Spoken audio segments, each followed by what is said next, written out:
So it's not how smart you are, it's how are you smart. It's not how smart your kids are, it's how are they smart. Where do we start? What are your top tips for learning how to learn? The faster we can learn, the faster we can earn, right? Because knowledge today is not only power, knowledge is profit. And I don't mean just financial profit, that's kind of obvious, but also all the treasures of our life. When we can learn how to learn, we can get healthier. We could get wealthier, wiser, happier also as well. I think there's not only this gap between those who have and those who don't have, there's this gap between those who know things and those who don't know yet.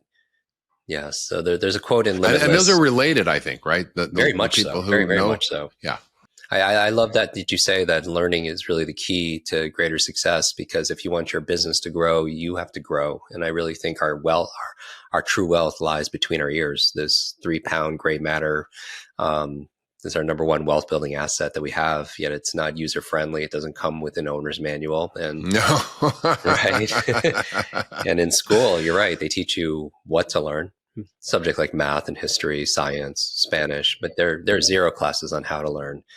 Going to somebody, a teammate, family member saying, study this or focus or remember this. That's like going to somebody saying like, play the didgeridoo or play the ukulele, who's never had any kind of training on how to do that. And so we wanted to fill in those gaps.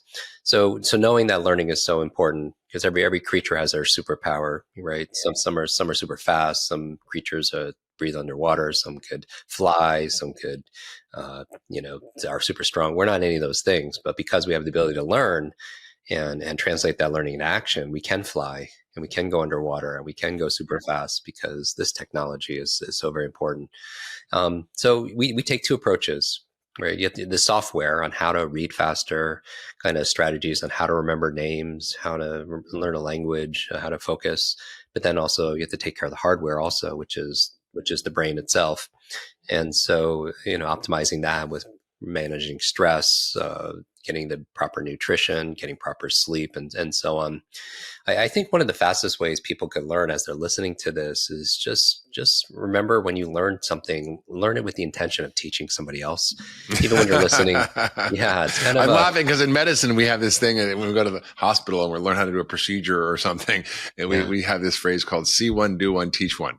Yes. So the idea is you see how to do it, you do it, and then you teach the next one in line, the medical student, the resident, how to do it. So it's exactly so very important. You take advantage of something called the explanation effect. When you learn, even when people are listening to this conversation right now, we're going to go over some, practical, pragmatic strategies, proven strategies to help people optimize their brain, learn faster, and create momentum, especially, in the new year. And, one of the things is, if you learn with the intention of teaching somebody else, then you're going to learn it better. You're going to focus better. You're going to, ask better questions. You're going to take better notes. Certainly. I mean, it just occurred to me, Jim, that, I've written 19 books. Actually, 20, but one was kind of a ghostwriting. But I realized that a lot of the reason I do it is I want to learn more about a topic, and it forces me to actually ingest enormous amounts of information, learn a lot, and then synthesize it, digest it, and provide it in a clear way for people to understand and then to take action from. So it's actually how I've kind of learned what I've learned. It's like, okay, I want to focus more on longevity. I know the basics, but I want to study this more. So I pull every paper, or I want to know about food nutrition. So I kind of know the fundamental framework pretty well. But what does all the data say, and how do I translate that into actually meaningful things, whether it's understanding whether you should be vegan or eat high fat, or whether you should eat red meat or not, or like, there's so many questions. And these are not things you can just answer by kind of a lighthearted approach. You have to actually learn and study and then ingest and then synthesize and teach. And I think that's why I love teaching, because it forces me to learn. Yeah. And it makes you active too, because the other part of learning is not a passive endeavor, if you were. Learning is not a spectator sport. So many of us were conditioned through school. We were being lectured to, and it was just, the human brain doesn't learn best through consumption. It learns better through exactly what you're saying, through creation and co-creation and organization, application. And so I feel like when we take an active role and responsibility in our own learning, that it's not that a teacher or somebody, an expert you're listening to, does it to you. It's something that we have full responsibility, that we could take that information and make it personalized for us. We talk about optimizing, how to take notes, how to retain what you learned, because there's a learning curve, but there's also a forgetting curve. They say when somebody listens to something on a podcast or reads it in a book, hears it in a conversation, they're only exposed to information once. Within 48 hours, 80% of it is forgotten. And that's not really good use of our time and our energy or our attention. And so I think some of the fundamentals, learning to teach it, being active in your learning. We teach a whole brain note taking technique in Limitless Expanded. One of them is put a line down. We find that people who handwrite notes do better on comprehension and retention exams in universities. Yeah, digital is great for storage, for sharing. But one of the reasons I would imagine, I think there's something very powerful about handwriting something, right? When you take an idea and you put it on paper, it's the first step in taking something invisible in your mind and make it visible outside of yourself in your external world from your internal world. But I also feel like, most people listening could type pretty fast. And one of the worst ways of taking notes actually is full transcription. They find the best way is capturing key ideas and key words. But the other thing is somebody could type as fast as someone could talk. But you can't possibly write as fast as someone could speak. No, so you have to synthesize it, right? Right. So it forces you to actively listen and filter and really focus on what's most important also as well. But if you're going to handwrite notes, a simple way people could even try it right now if they're not working out or driving, commuting, is put a line right down the page. And on the left side, you capture, on the right side, create. Meaning on the left side, you're going to take notes, left brain logic, how to remember names, how to read faster, what are those, some of the best nootropics, or how to use AI to improve your HI, your human intelligence. That'll be on the left side. And then on the right side, if your imagination, your right brain is going to distract you, I'd rather it distract people on the right side of the page, and they could write their impressions. Like, how am I going to use this? How does this relate to what I already know? What questions do I have? When am I going to apply it? And I think those are key ideas, that for every hour we spend learning something, I would challenge people to spend an equal hour applying and implementing it. Because the challenge is a lot of people get hooked on the actual act of learning, but their life doesn't change. And we know that knowledge by itself isn't power. It has the potential to be a lot of power, but only goes power when we implement it. And so one of the ways of implementing it is just scheduling time. I think one of the most powerful productivity performance tools we all have is our calendar. But we'll schedule PTA meetings or investor meetings or sales meetings, team meetings, whatever, doctor's appointments. But we don't schedule our application of what we're learning on the regular. And so many people buy books and they sit on their shelf, and it becomes shelf help, not real self help. I have a lot of those books, shelf help. They're not really using my shelf is very healthy.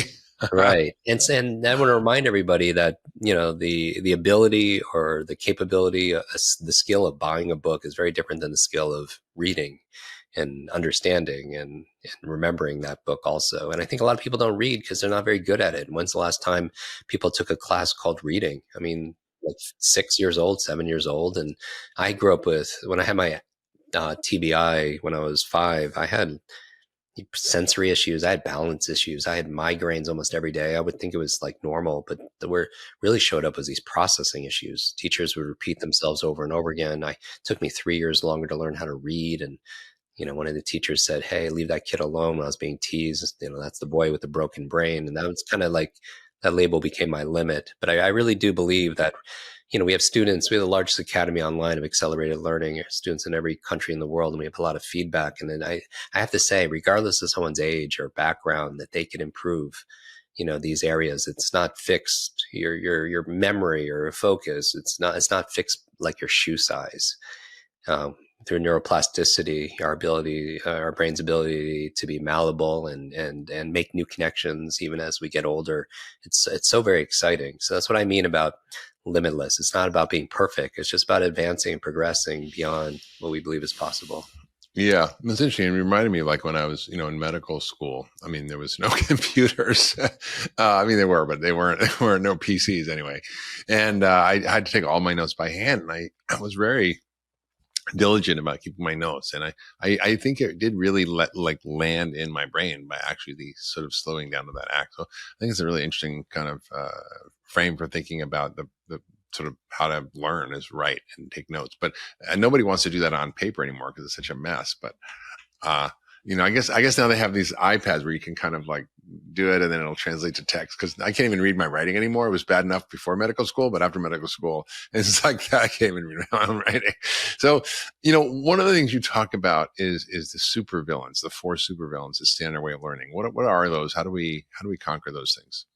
So I think everyone can relate to these. I alliterated them so it makes them more memorable. So they all start with the letter D, and they're driven by technology. And technology didn't create them, but it certainly has amplified it.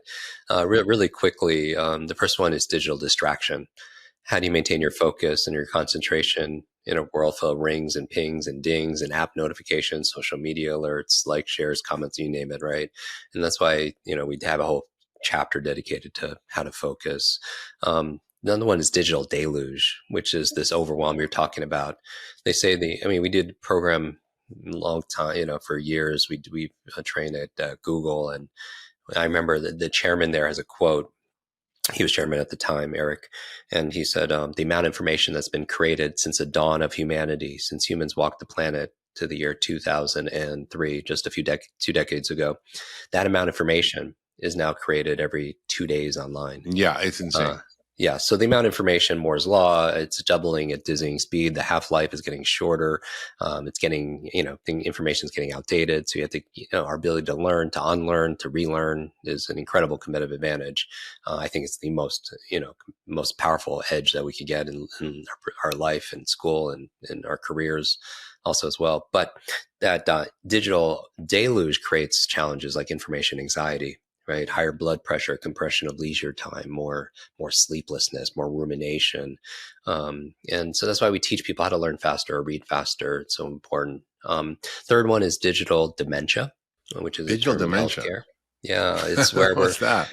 The idea that we're outsourcing our memories to these external hard drives, like our phone.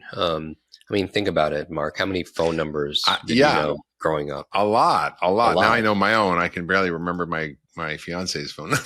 Right. And exactly. And so we could be texting or calling every single day to, a number of people. If we don't check our phone, we don't really know what it is. And not that, let me back up. So not that we want to memorize 500 phone numbers, but it should be very concerning that we've lost the ability to remember one phone number or a PIN number or a passcode or something we just read. I believe 2 of the most costly words in life sometimes are, I forgot. I forgot to do it. I forgot that conversation. I forgot what I was going to say. I forgot what I read. I forgot that person's name. It just goes, I forgot to go to that meeting. Every single time we have those thoughts, we lose time, we lose trust, we can hurt a relationship. On the other side, I think memory is an incredible magnifier. When you can easily remember client information, product information, give speeches without notes, remember important things about the people that you love, your clients, your customers. Life gets a whole lot easier. So that's why the largest chapter in the book is on memory improvement. And then finally, the fourth one, outside of digital distraction, digital deluge, digital dementia, is a term I coined called digital deduction. And this is, I was reading research on saying that the new generation, the younger generations, the first time that they tested worse than previous generations when it comes to logic and critical thinking. And they were correlating that to technology doing the thinking for us. You think about algorithms, even something simple like GPS. We don't have to build the visual spatial awareness and that intelligence, that part of our brain, because there's technology doing it for us. And with algorithms, it's always telling you what to think all the time, based on what you're engaging with. And it's true. It's like hard to imagine a world without Google Maps, right? Right. We all used to have to drive and remember where we were going and learn. Yeah. And they would have these tests like at, London cabbies that we talk about. We do a lot of, a lot of the research, right. Yeah. Where they have to, in order for them to get their license, they have to go through years of studying. And they actually shown that the part of the brain, the hippocampus, it's more highly developed, more dense. Because they're, neurons, what's the term? Neurons that fire together, they wire together, right? So, but that's how you do it. It's use it or lose it. It's similar to technology. Like if you have to go to the bank and it's 8 blocks away and you choose to take your car, that's great, but that was an opportunity to get your steps in, right? Or if you have your apartment on the 4th floor, your office, on the 4th floor, and you choose to take a lift or an elevator, and you don't take the stairs. I mean, again, it's convenient. Technology is very convenient, but I think there has to be a balance with also keeping our minds mentally fit. And, our brains are an organ, obviously, but they act more like a muscle. It's use it or lose it. And I want people to have their strongest mental muscles, their sharpest memory, lots of energy, stronger memory, and so on. And so, in a sense, you identify these things that stand in the way of our learning, right? The digital distraction, the deluge, the dementia, the deduction. Then I'm sure you give people a roadmap on how to think. Yeah, that's why we have chapters for everyone. So the superpowers that we talk about, they're all the chapters. It's really a guidebook on meta learning, what we should have learned in school, learning how to learn in fun, enjoyable, easy, simple ways. So, the memory chapter is to combat digital dementia. There's a whole thinking chapter on problem solving and how to think more clearly to help overcome the digital deduction and focus and concentration and flow to get over digital distraction and so on. So, it's one of those things, again, technology, like fire is technology, early form of technology, but it's how it's applied. Technology could cook your food, or it could also burn down your home. It's just how it's utilized.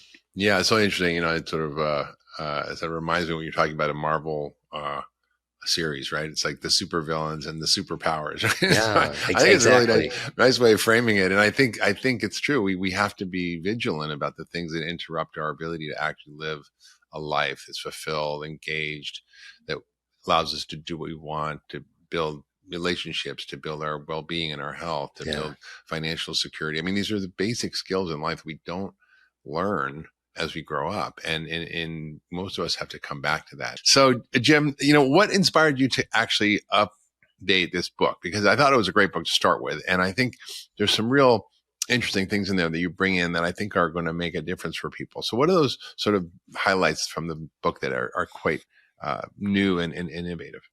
So, when the book came out a few years ago, I know you know this because you wrote the foreword for it. It did came out in April 2020, which was good time to release a book, right? Yeah, interesting time to release a book.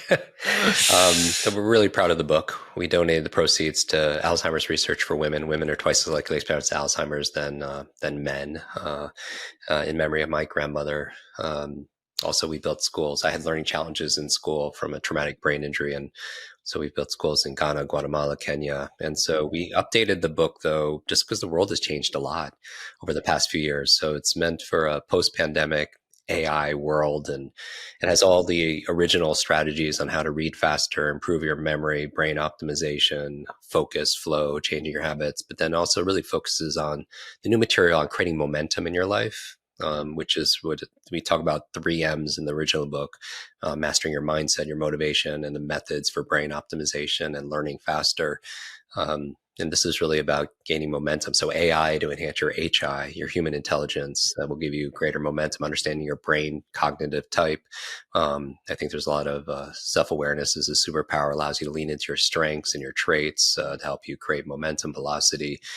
For the first time in over 30 years, I talk publicly about brain supplements, human studies on nootropics, and so it's vast. It's got 120 new pages, so very excited about that. And also, my world, not only the external world has changed, my world has changed. I mean, I entered my 50s.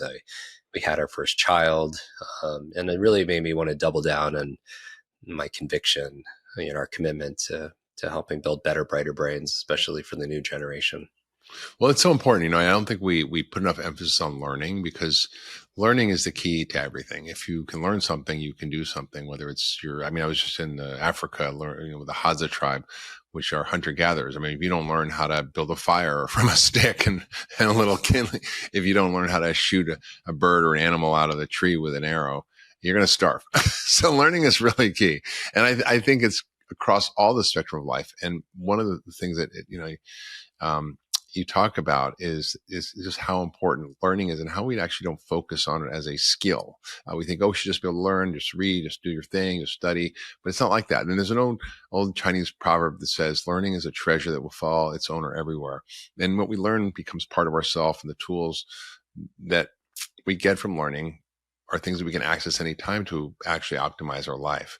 And I think, whether it's wanting to optimize your health or optimize your relationships or optimize your financial life or optimize any aspect of your world, you have to be able to learn. And that learning is not a given skill. And it's not something we learn how to do. We don't learn how to learn. In a sense, your work is so much about learning how to learn as a tool to help us live our best lives. And I think that's really the key to what you're doing. And what's really different about your work from my perspective is that you have really studied the art of learning, the sort of skill of learning, the tools of learning in a way that most people haven't. And then you're able to translate those into practical things. We know, for example, if you want to build muscle, well, you need to go to the gym and lift weights. If you want to get your cardio up, you go for a run. But what the heck do you do to optimize your brain and to deal with the skills that we need to actually function at a high level? And I think one of the challenges today, and I know this is true for me, is just the enormous flood of information, the constant stream of information flooding our senses from social media, from the news, from the internet. It's just almost unmanageable for most of us, and we get overwhelmed, and I do too. And sometimes I got 40 tabs open on my browser because I want to read all these articles, and then I'm like, oh God, well, when am I going to do this? And I don't want to look at my screen at night. And so I think you say that there are no limitations. The only thing required to unlock our potential is one fundamental tool, how to learn. So, I want to get into some of the specifics of how do you actually do these things, because it sounds like you've got a roadmap, and you relearn this for yourself after your own challenges, and then you've applied this to thousands of people. You work with celebrities, you work with Fortune 500 companies. You do a lot of work in this space, and you're the go-to guy if people want to optimize their cognitive function.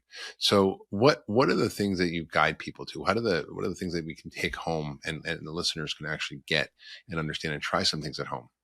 So one of the things is understanding your brain type. Is something that's in the new expanded version. It's a model that I used for coaching for years. And this is the first time we've kind of released it to the public. And what I mean by that is I realized that after 3 decades as a coach, every single day working with individuals, it's I think the future belongs to personalized learning, meaning that everybody learns a little bit different. Just like not every food is for everybody or exercise is for everybody. And we've identified 4 different brain types. And for this model, I pulled on from things like personality types like Myers-Briggs to introvert, extrovert, multiple intelligence theory, visual, auditory, kinesthetic processing, left brain, right brain dominance. And we created a simple quiz that's in the book. And I did it. Maybe we can use me as a practice case. Perfect. Yeah, I'm a cheetah. I don't know what that means, but I just was from Africa and I didn't get to see a cheetah, which was very disappointing. I saw leopards and lions, but no cheetahs. Yeah, one of my favorite places. What I would say is, so we created just like a simple assessment. People take like, what Harry Potter school are you, or what Game of Thrones character are you, or Friends character. So we found that there are 4 buckets, and so it's not how smart you are. It's how are you smart? It's not how smart your kids are. It's how are they smart? And we realized that, tests like an IQ test or standardized tests like an SATs only kind of measures like verbal and mathematical. And there's so many different other forms of intelligence. And once you understand how you learn your best, it's kind of like your dominant hand. Doesn't mean you don't use your other hand, but it's just what's more effective and efficient and easier for you. Sometimes when we're trying to learn something, though, your brain type is different than a teacher's brain type. And so those styles, it's like your 2 ships in the night. And if you're ever been struggling to learn something you're actually interested in, sometimes it's like 2 ships passing each other in the dark and you don't make that connection. It's like love languages. So it's, maybe you might be expressing your love through words of affirmation, but that person on receiving it looks for like acts of service and kindness. And so it's just like you're not meeting their values, and also you're not communicating. And so, yeah, for brain animals, you could remember C.O.D.E, C-O.D.E. I'll go through them really rapidly. People could also take the test at mybrainanimal.com. So do you know how there's And there's there's personalized medicine based on like our genetics or DNA. There's personalized based on assessment, right? And there's personalized nutrition based on assessments, like a nutrient profile or microbiome test. This is the test for your personalized learning. So what happens is you take the quiz. It takes about 4 minutes. It's free, nothing to buy. And then we give you prescriptions on how you could read faster, improve your memory, access flow state based on your animal type. And so very quickly, C.O.D.E. I use an acronym for everything just as a shortcut so everyone can remember it. C.O.D.E. So the C is the animal is the cheetah. That's me. And yes, their dominant trait is action. I mean, these are people who have strong intuition. They thrive in fast-paced environments. They adapt very quickly. Their action-oriented mindset. They can benefit immensely from structured, time-bound challenges. Give them a target, and they will sprint towards it. Yeah, like if I have to write a book, I get it done, right? Exactly. The cheaters are the ones that make things happen, right? The O are in C.O.D.E. are your owls, and again, we are a mixture of these animals, but one is more dominant. There's usually a primary and a secondary. An owl, if action is the dominant trait of a cheetah, because they're the fastest animals on the planet, owls, their dominant trait is logic. They're very analytical, very methodical. They thrive when given the space to dissect and ponder and analyze. There are always these individuals who benefit from deep work sessions away from distractions. The D, and now just even thinking about it, cheetah, he makes decisions differently than an owl would, and they would read differently. Or maybe a cheetah reading would sprint through, the data and research. An owl would have to go through, more details. The D are your dolphins, and your dolphins, their dominant trait is creativity. These are your visionary thinkers. It's all about the future, innovation, possibilities. Entrepreneurs, creatives, the dreamers. They could build, they have a vision for themselves that maybe other people can't yet see. They're very good at pattern recognition. And finally, the E in C.O.D.E. are your elephants. And your elephants' dominant trait is actually empathy. They're very empathetic. They're collaborative souls. They're the glue that holds a team together. They leverage their strengths by encouraging collaboration, open communication, feedback loops. Now, when you understand these models, like all these people, they read different. Where a dolphin would visualize more of what they read, or an elephant would try to see it from the author's point of view or different perspectives. We had our team, for example, take this quiz, and 100% of our customer service team are elephants. Because why? They're very naturally, and we didn't sort for that up front. Interesting. Someone's going to do this as a job interview. Now it's part of so many different companies. They put this on the front end, kind of filter through, because the thing about it, empathy is elephants, right? They're community builders. They want to serve. They want people to feel seen and heard and valued. Our CFO, our financial officer, is an owl, and you want that person to be an owl, very logical, numbers driven. My business partner, our CEO, she's a dolphin. She has this vision, right, of the future. So it's interesting when you have a brain type. And even if you take jobs, people find jobs and careers, your owls would be your data analyst, because you're going to fall into your strengths and your what Sir Ken Robinson called your element. They'd be your engineers, your accountants, your research scientists. Your cheetahs would be your entrepreneurs. They would be potentially EMTs. They would be professional athletes. Emergency room doctors. Yeah, very, very much so. I love working in the emergency room. Yeah, very fast paced. You have to adapt very quickly, go with your instincts. Dolphins would gravitate towards graphic design, or maybe they're writing fiction, or they're film directors. And elephants would be maybe in HR or social workers or PR or project managers, teachers, right? And then, you can think about famous people that just give you when you're carving out the world, I want people to start seeing it. It's not that it's, the menu is not the meal, right? The map is not the territory, but it's to give you distinctions. Like, your owls are going to be your Einsteins, your Marie Curies, your cheetahs are going to be your Richard Bransons, your Steve Jobs, your Serena Williams. Your dolphins would be your Leonardo da Vinci's, your J.K. Rowling's, your Walt Disney's. Your elephants would be your Mahatma Gandhi's, your Martin Luther King Jr.'s, Mother Teresa's. And so it's interesting. Like, even if you look at Friends, like a popular television show, you would say, Joey would be the cheetah, just fast acting, right? Going, adapting, going with his intuition. You would say Ross was a scientist, professor, researcher, would be the owl. Monica always hosted everything, would always be the elephant, bringing people together. Phoebe was the song with her song, and creativity would be a dolphin, right? So we could see this in pop culture also as well. But the point in bringing this up is once you understand your brain type, you could apply it and be within your strengths to lead, to learn, even for hiring. So for me, just selfishly, like, okay, I'm a cheetah. What would you share with me as a coach that would help optimize my health, right? Yeah. So one of the things, or my learning style. So cheetahs are interesting, even from their communication style. Like when you look at communication styles, so cheetahs would be very direct. They're more decisive, more straight to the point. Their speech is concise. They focus on action. They use action-oriented word. They dislike beating around the bush. They trust their gut instinct. And while they could collaborate, they prefer clear directives, autonomy and decision making, and they're great problem solvers. Like an owl in their communication style, and I'll go through strategies, would prefer details. They could communicate in logical sequences. They would present facts and figures and data. And even as you and I, as teachers, we could present in a way that appeals to the four brain animal types also as well. So people feel like we're talking to them in their language, right? Dolphins would be, because these are the visionaries who speak in the bigger pictures, future plans, innovative ideas. They would be very enthusiastic and passionate. Elephants would have a keen understanding of validating other people's feelings, their perspectives. They would use inclusive language instead of things like an elephant wouldn't use I or me. They would use more words like we and us, emphasizing group unity, right?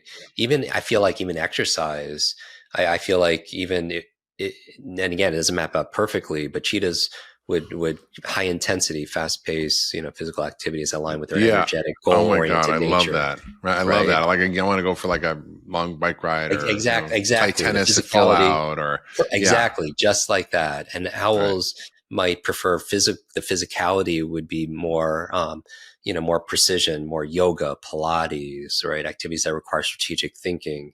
So the physicality would be more related to their analytical, methodical, movements, more precise. Dolphins, though, would maybe prefer, since they're more creative, activities more like dance or social sports or swimming, aerobics, right? Classes. Elephants would certainly, they want anything that's team-oriented, group fitness classes, hiking with friends, right? They would be one, allow them opportunity to connect. But even understanding, not only can you learn better once you understand, the way that you learn, you could sell better also. Like even if you want to influence and persuade a cheetah, like if they're in business development or they're an entrepreneur, they want to influence somebody to invest or to buy, they would adapt. Or to get healthy.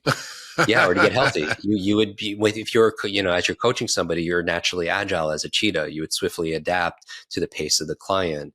You should harness this by providing, quick solutions. You could close deals without letting them drag. If you're selling to someone like you, like to another cheetah, they appreciate directness, value, efficiency. You could skip the small talk and present the key benefits and demonstrate how your product or service can create immediate results. Yeah. But I definitely like get to the point. I mean, what do you want? Exactly. And that's what a cheetah would feel and do. It's kind of embarrassing to be so like stereotype, but I guess and here's the thing, and we're not limited, over time, sometimes based on life conditions, our values could change. And because of neuroplasticity, we could, even when you're taking the quiz, you probably oscillated between like two answers. It could be this or it could be this, but a cheetah is just going to kind of pick the one, right? But yeah, even if you look at like owls, they're more analytical. So to influence and persuade or to teach, they would be more detail oriented, right? They could really understand their product or their service and foresee clients' needs, present them in tailored solutions. Now, if you were selling to an owl, let's say, or you're coaching an owl, they would respect evidence. Right. They would appreciate well-researched presentations, statistics, the research, case studies. They would be prepared to with an owl, be prepared to answer in-depth questions and give them time to ponder their decisions. A dolphin, as the salesperson or as a coach or the teacher, could use their strengths of building a vivid picture of that person's future, right? In terms of their path forward. They should, leverage their natural charisma and their passion to evoke emotions and create a compelling future for what's possible with their product or service or their idea, their diet, whatever. And if you're selling to a dolphin, you speak to their vision of themselves, show how your offering can fit into their larger picture of how, or how it could pave the way for future creativity or innovation. Engage them with possibility, engage them with big ideas. And then finally, an elephant, if that's the person, that's the coach or the salesperson, the entrepreneur, the elephant, it's all about relationships for them. That's the model. They should focus on creating trust, understanding clients' needs at a profound level, positioning themselves as more of a partner rather than a vendor. And if you're selling to an elephant, you want to influence an elephant or coach an elephant on a new idea. They value the facts are great and speed's great, but it's the relationships. They want to feel like, there's trust there. So kind of knowing your strengths and weaknesses, right? And and you spend time understanding, make them feel seen and heard and all of that. But you can see this model in parenting. It's something that I'm looking at where, there's certain strengths and challenges that each animal would have in parenting or learning or anything else. But the main idea behind this, Mark, is that when people understand their brain, they can work their brain better. And it takes away the judgment that you have, that you have to be good at everything, right? And it also allows you to create a team around you of people that could be supportive and represent different perspectives and points of views. Fascinating. So this is super helpful. So you create a framework of like why we get into trouble, all the distractions and the dementia and the deductions and so forth. And you talk about these types, brain types, which help understand our learning style and our way of actually engaging with the world, that can help us sort of maximize those strengths. But I think in terms of the take homes, I'm curious about, what you've learned over the decades of doing this that is so effective in helping to boost our productivity, our focus, our learning. How do we manage the things? Because, it's now we understand there's digital distraction. Nobody kind of has a problem understanding that. They're all sort of victims of it. And they all have trouble concentrating. I mean, I think ADD has become almost like not a clinical diagnosis for everybody, but certainly we all feel like we have ADD because we're just pulled in a million directions. So how do we sort of focus in? And I think, what I found in my life, and I'm sure you found this too, and probably people listening, is that when you are in a deep connected zone, learning and focus, it's actually when you're most happy. It's like when you're able to actually be and in an experience fully present and learn, whether it's being, enraptured in a book, or it can be a movie or anything that's engaging to you. It actually takes you out of the world that we normally live in, which is all this brain chatter and distraction. And what I think you're offering people is a pathway, a roadmap for how to navigate this part of their brain that tends to be all over the place, and to give them specific tools. So can you talk about what those tips are for productivity, focus, how we manage this digital distraction and improve our focus and concentration? Yeah. I mean, what can we do if we could focus? And when we flex our distraction muscles, it's really hard to get things done. I'll walk in the book. We talk about morning routines and evening routines. I'll give you a little bit of a piece of that, because I think first you create your habits, then your habits create you. But I think a lot of people, if you want to win the day, you have to win that first hour of the day. And most people, they lean into distraction and then they wonder why they can't focus and get things done later in the day.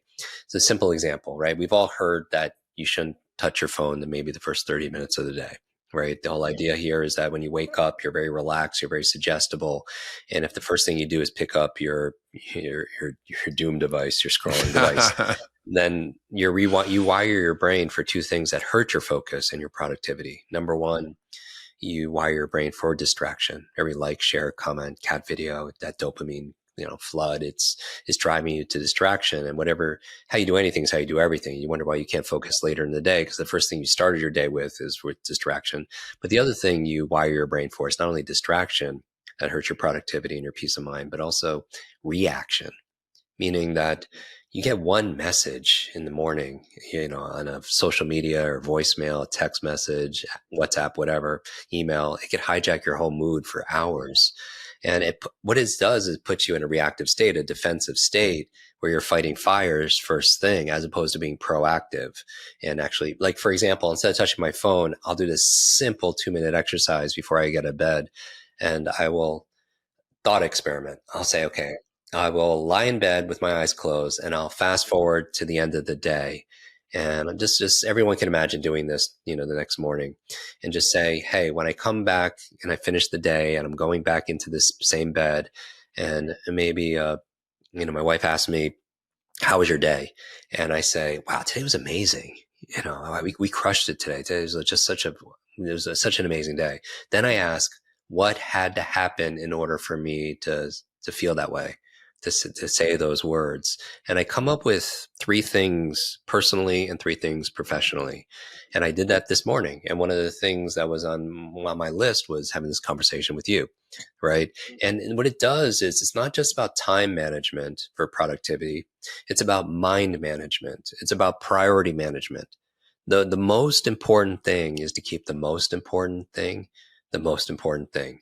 Right. And so the idea here is I have 3 things I need to thrive personally and then professionally. And they don't have to be really big things. Like, even personally was doing my cold plunge this morning. It's just something I did for 3 minutes.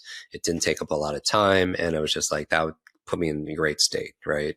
And then 3 things professionally. And those are 6 things, because nobody's going to get through a 200 a to-do list, right? And so that's the opposite of being distracted. It's being proactive, setting up your champagne moments. Like in sports, when it's time to celebrate, right? I got this from my friend Clay Bear. And he's like, in sports, you break open the champagne because you can see the scoreboard, but we don't create that scoreboard on a daily for ourselves. Like, what's a win look like? And then work backwards from that. So it's minimizing technology. And I think one of the best ways is just keeping your phone in another room personally, because when it comes to your habits, and we have a whole chapter on habit design, is master your environment. Like, you want to make the things that are not good for you hard. Like, why have all those snacks and that bread at the table and all that stuff? And you have to say no 50 times during a meal, as opposed to saying no once up front, right? Or, not having the sweets, and you want to make the things that are good for you easy to do, right? Have that, if journaling is good for you, then have that journal by your nightstand. Or, like, I have a kettlebell right by my office, doorway. So I use it more because it's convenient and it's a constant reminder. But little things like that. And remember, you don't have focus, you do it. There's a process for focusing. A big part of limitless is a core principle is taking the nouns in our life and turning them into verbs. What I mean by that is sometimes we hypnotize ourselves into submission by saying, oh, I hope I have motivation to write today, or I have creativity to write my book today. You don't have creativity. You don't have motivation. You do it. There's a process for motivate. It's a verb rather than a noun. And when you take those verbs, what does it do? It gives you agency back. It gives you your power back, because you don't have to hope to wake up and say, I hope I have energy and creativity to write. There's a process for energizing yourself, and there's a process for being creative. Right. And then you have power, right? And so I would focus on, when it comes to focus, you don't have to just hope you focus. There's a process for focusing. Simple thing like directing the questions you have. Like, a simple thing is your brain is mostly a deletion device. There's a billion stimuli we could focus on, but what we let in are the things that are important to us, right? Because if we let everything in, we would go insane. And so this gatekeeper, this reticular activating system, is kind of like a spotlight that you shine on things. And what captures that really are the things we're interested in, that are driven by the questions we have. So even a better way of, like, harnessing our focus is to ask a question like, what's the best use of this moment? Or how can I finish this and enjoy the process? Or what is the tiniest action I could take right now that will give me progress towards this goal where I can't fail? Right? These are questions that will direct your your RAS, your reticular activating system, that spotlight on the things that are important. And constantly that would be like our reality more. That's great. So the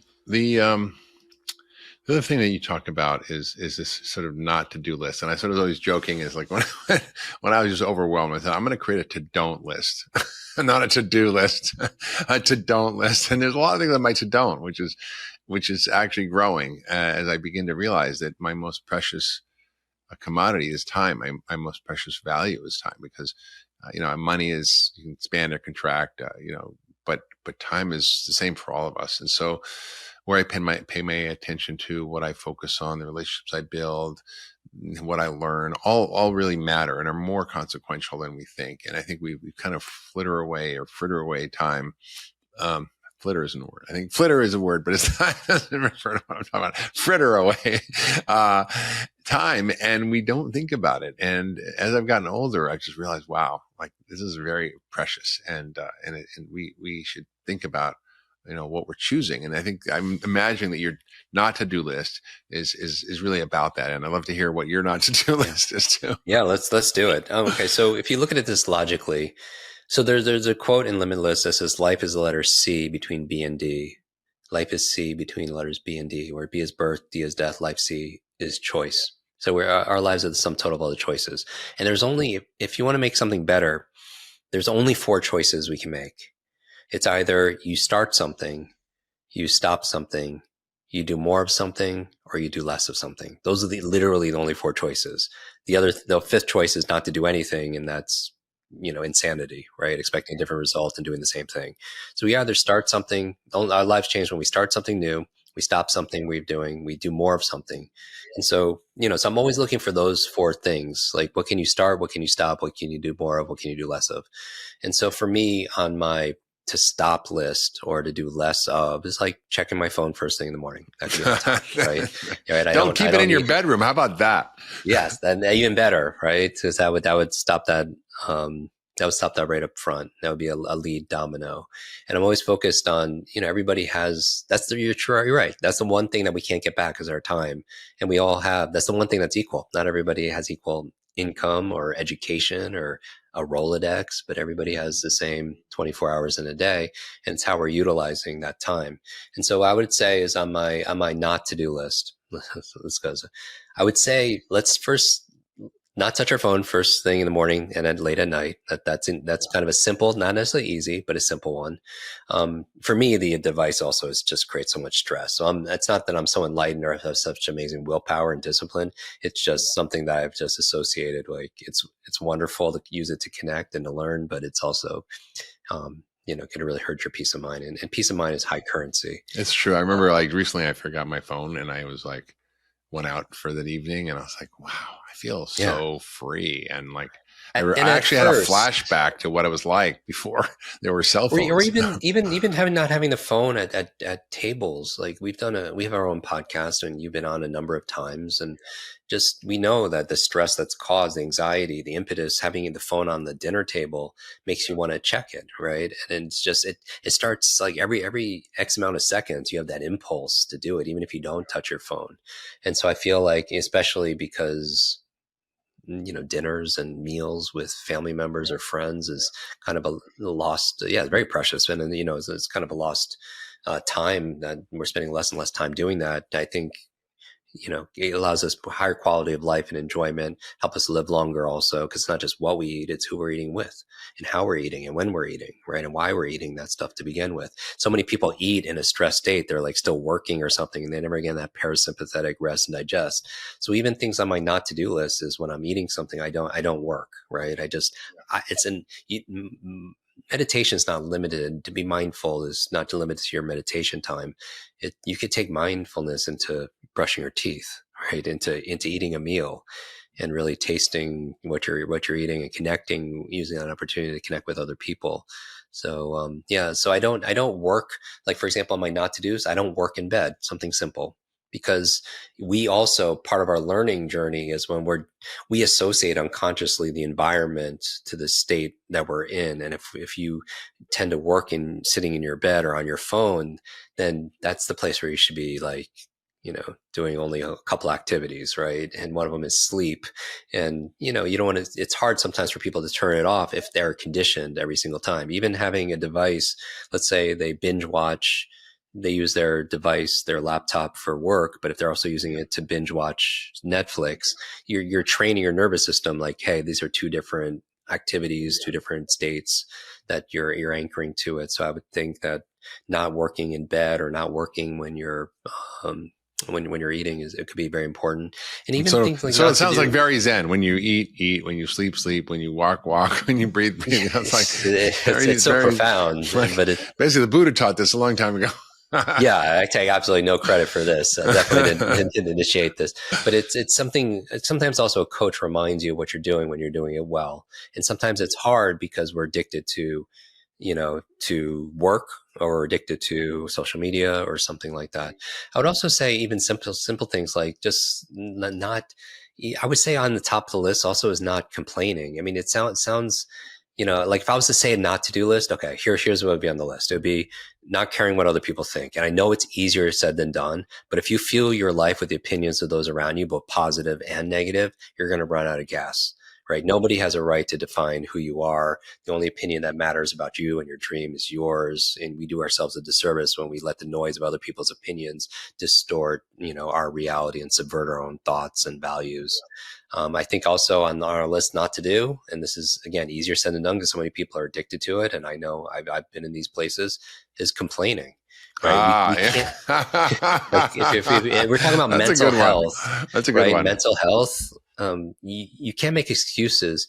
You can make excuses or you can make progress, right? But you can't make both. And complaining wastes valuable time, energy, and achieves nothing. Right. And so I would say you can't be upset by the results you didn't get from the work you didn't do. So I would just say that nothing happens, great. I would also say after complaining, you mean? After complaining, no complaining, no overthinking also, because I think thinking is good, but overthinking and wanting everything to be perfect can end things, before they even have a chance to develop. Well, it's true. I think, we can go through the world with looking at what's right or looking at what's wrong. And I think some of what's wrong with the world now is we're over-focused on looking at what's wrong instead of what's right. And there's so much beauty and magic. I just came back from Africa, like I mentioned, and I, went to the most horrific slum. It was the biggest slum in Africa. Children living literally next to 6-foot piles of garbage and sewage outside their little tin shack door, no sanitation, no running water, or, living on $3 a day. And, easy to kind of look what's wrong with that. And then in that, there was this beautiful light of this little school that was formed by a friend of mine called Little Lions, and how he really helped these kids emerge from the slums and become something and give them food and nutrition, and how he caught these guys who were, basically criminals in the neighborhood and got them cleaning up the garbage and paying them and getting rid of all the, and now they're like just really quite amazing. So there's so much to look at what's right. And I had a business coach once who was talking to me about an employee of mine who was always complaining about everything. And he said, some people are just make wrong machines. And I was like, wow, that is a great phrase, and I think I really pay attention to my own inner narrative about looking at what's right or wrong. And it can really color your whole life. And the good news from a scientific perspective as a doctor and someone now focused on longevity is that optimists live longer, even if they're wrong. So, right, yeah. Very true. And I think they enjoy the process a little bit more also. And we're willing to take risks where a pessimist is going to be right more often because they're not going to do much because they're get out of that. And I think the other thing to stop besides complaining and overthinking and caring what other people think is judgment, especially for ourselves, self-judgment. Like people think that if they're hard on themselves because they didn't, exercise that day or eat properly that day, that they're more likely to follow through. But studies done on self-compassion show that when you're actually kind to yourself, that you say, hey, I'm human. I had a kind of a, hard day. You're more likely to follow through. So I think self-judgment, meaning we should lighten up a little bit. It's not about being perfect. It's about personal progress. So we can release self-judgment. I'm not saying, again, it's easy, but those moments when you start criticizing yourself, you can take a pause and a breath and just observe yourself instead, right? Because it's hard to tame your inner yeah, but it's possible. It's definitely possible. Because the former leads to self-doubt, but the latter leads to self-awareness and self-improvement. So, we could be so, more, and I would say, I say this busy, because I think that's something else we should stop being. But we should be so busy growing ourselves, that we have no time for that self-judgment. And in those moments we start judging ourselves, we just get curious, and we replace judgment with curiosity. So overthinking, comparison, stop comparing ourselves. Because if you're gonna add a fifth digital like horse villain, like I would say it's digital depression. Right? Don't compare yourself to anyone but your best self. It's not about being perfect. It's about the consistent action every day that leads to small incremental improvements, that little by little, a little becomes a lot. But when we compare ourselves to the highlight trail of everybody on social media, it can make us feel like we're not enough. And there's a lot of artificial like it's greener the grass is greener where we water it, right? But it tends to look greener online because of the filter people use. Yeah. There's a lot of artificial turf online. Yeah. So I would say, yeah. And then if people are going through a hard time right now, I just want to remind people that there are some things we can only learn in a storm. Right. And we have to just control the controllables. We focus on what we could do. And we know that the clouds will eventually part and the sun will shine. And then not all storms come to disrupt your life. Some storms come to clear a path. Right. And some people create their own storms and they get upset when it starts to rain. So lots of times, we have to, recognize how we contribute to the. So those are some of the things I might not to do. That's great. It's great. It's a great list. A great list to start. I encourage everybody to think about what is there to don't list. Start to write that down. What's on your don't list?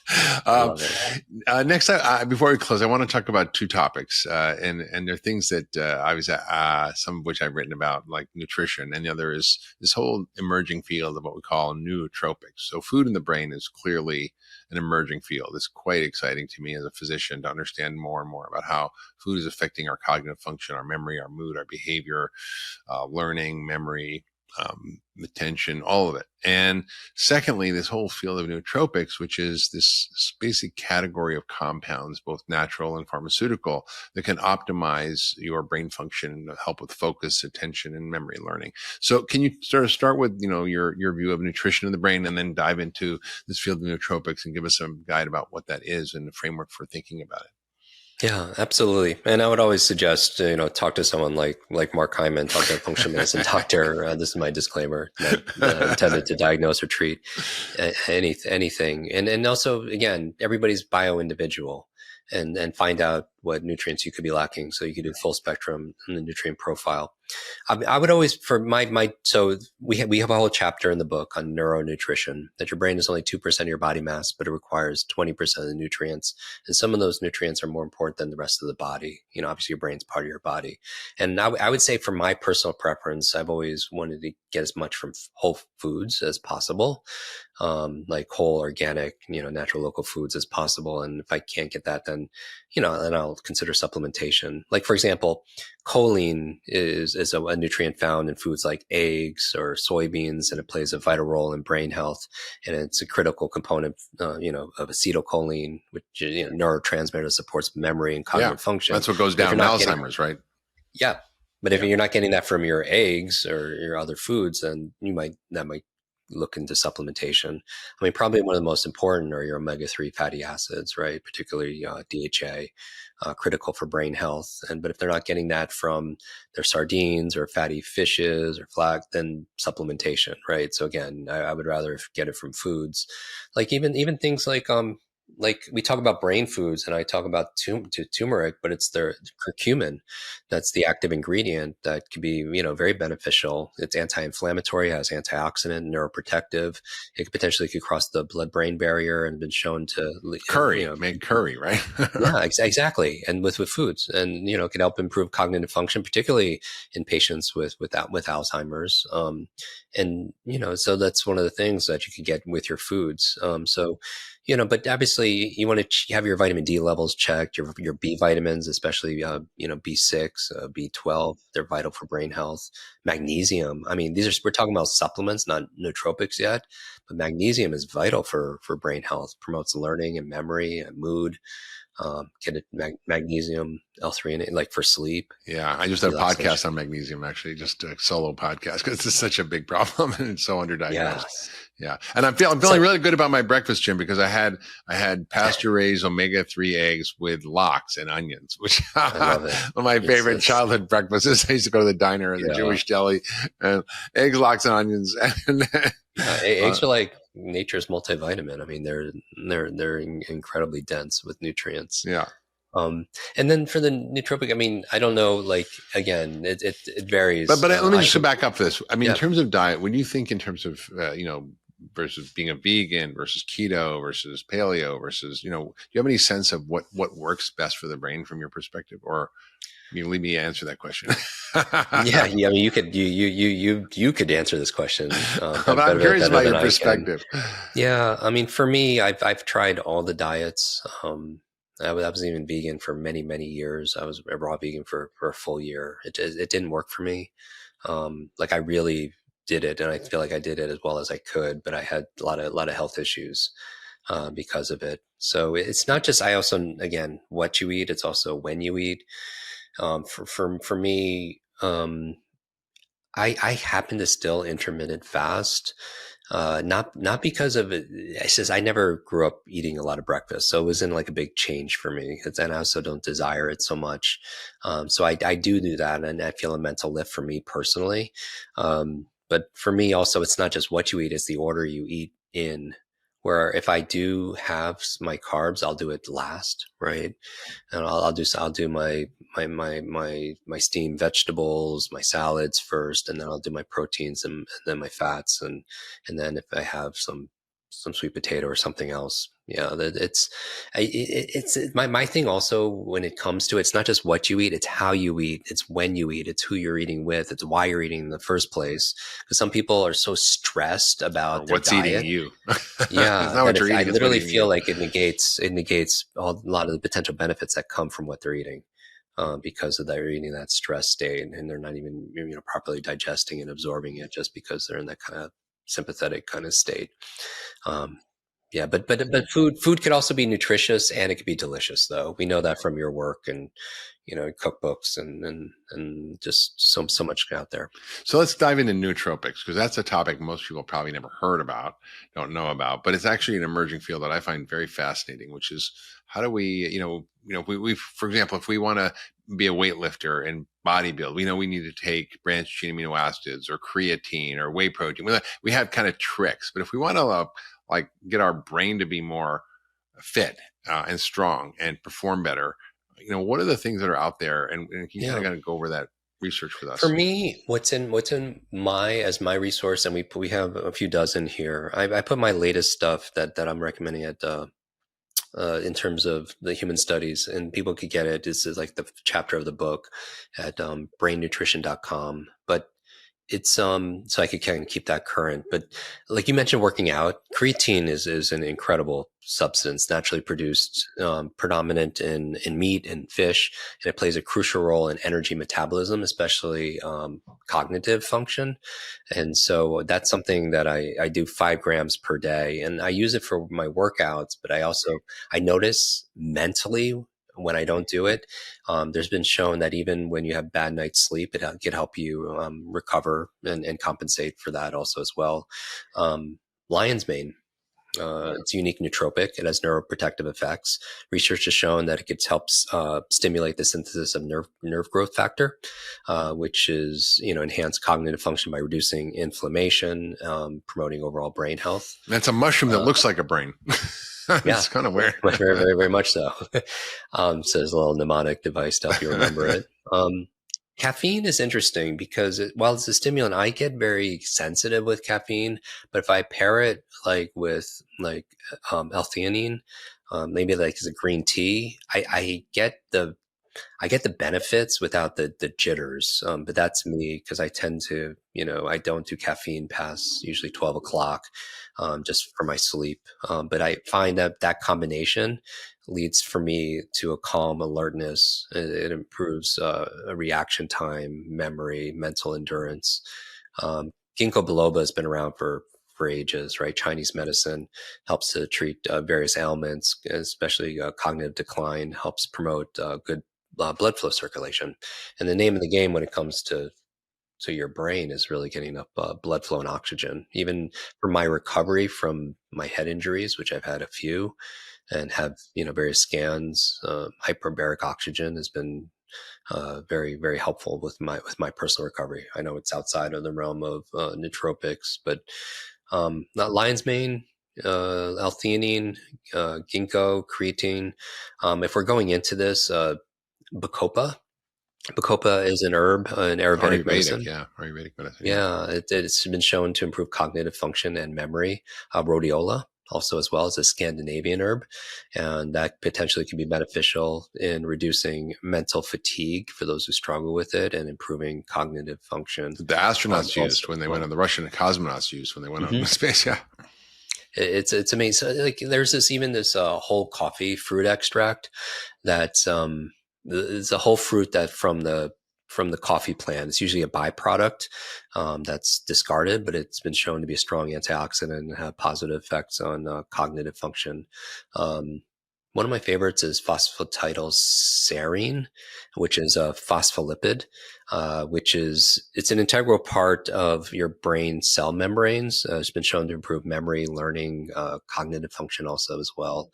So we put like 3 dozen brain supplements and nootropics in the book. And we reference all the human studies that are there. Obviously, again, talk to your health practitioner and do it intelligently. I say this not just to protect us, but also to protect the person who's listening also as well. Be intelligent, with this. Don't just down there. Don't go to a store and just buy everything and just take it. Yeah. No, that's true. These are very common things, like, whether it's green tea or creatine, very safe, bacopa, rhodiola, choline, theanine. These are things that we can actually incorporate. And I realize I take most of these things every day. but there's another category of nootropics that are pharmaceutical. And I don't know if you can speak to that, but the racetams and also the prescription ones that are related to narcolepsy, like modafinil or Provigil or Nuvigil. Did you have a chance to sort of have any perspective on those or using those? I've read about a number of them. I don't personally. It's not part of my protocol, but I've seen some pretty amazing things with clients and coaches. We're working with people. Have you also as well? Yeah, for sure. I mean, in the right person, it can be really a game changer. So I think there's a whole army of tools out there, from foods to nutrients to herbs to even prescription drugs that can help you if your brain's not working. But often, the key, and I think that Jim and I chatted about this before we started the podcast, is the reason I wrote the book Ultra Mind Solution, which is how we first bonded, actually. That was in 2000. That was 2010. Yeah, probably. Yeah, a little while ago. And it's really that there are all these tools for learning and enhancement and so forth. And Jim's book is chock full of them, and I encourage you to get a copy and have a look, because I think it's really practical. We just touched on the surface of a few of these things, but what's really important to understand is also you have to deal with the biology of your brain, because your brain is an organ just like every other organ. And if you're drinking alcohol and you got a fatty liver, your liver's not going to work right. Or if you're eating the wrong food, you're going to get plaque in your arteries, your heart's not going to work right. Well, your brain is very similar, and so the body has huge influence over the brain. I always say we have to fix our broken brains by fixing our body first, and then we see what's left over, right? Because if your thyroid's not working, you can do all the memory tricks you want, but you're probably not going to do very well. Or if you're mercury poisoned, or if you're B12 deficient, or if your vitamin D is super low, or if your microbiome is off, your brain's not going to work right. So all these things are really important to consider. It's not one or the other, but it's both and. If you love that last video, you're going to love the next one. Check it out here. You're really treating symptoms. You're not treating the underlying problem, much less preventing the underlying problem, which is a place that I think you and I will go to during this interview. But it's really, as I've said many times, focusing on the smoke, but not the fire. What's really going